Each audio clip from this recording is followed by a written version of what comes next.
Is there any that are women that stick out? Are there any women saviors that hit planet Earth like Jesus, like Tahuti, or like whoever, and they got quote unquote crucified for telling the truth? See, this is where the story always tends to get a little weird. I'm glad you brought this question up. Yes. What we see when we look at these Abrahamic religions, when we look at Christianity and Islam and all these other religions, it's predominantly 1000% male dominated.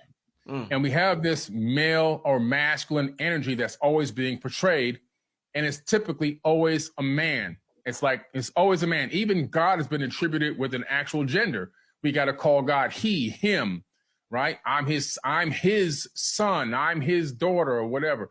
And so I think where we can see evidence of tinkering with ancient texts is the fact that it always seems to be extremely male dominated. And even when you look into not even too far into the past, I'm talking about within the last maybe 100 years, women couldn't go into church. Women could never speak in the temple. They couldn't do this. They couldn't. The women was completely, or were and still are, oppressed. They're just now beginning to break out of that in certain parts of the world, right? And when you go to the Middle East or you go to Egypt and Africa, you see the evidence of the oppression of the feminine energy. Everything is dirty.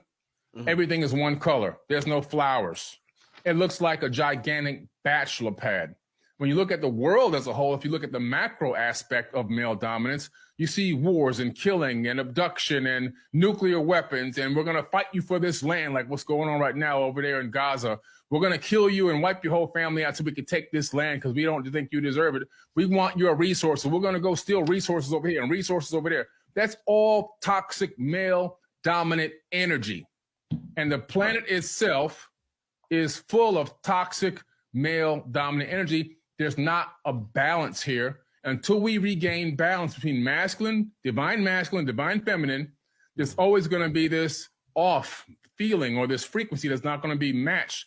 And because of that, we're going to see what we see going on here. We have to get back into a certain level of balance.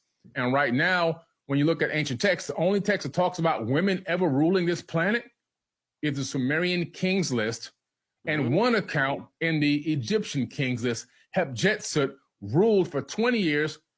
She was a woman, but she had to pretend that she was a man. All her images had to be carved as a man. She had to tell everybody that she was really a man and hide behind being a woman. But in the Sumerian Kings List, actual women actually ruled the entire planet.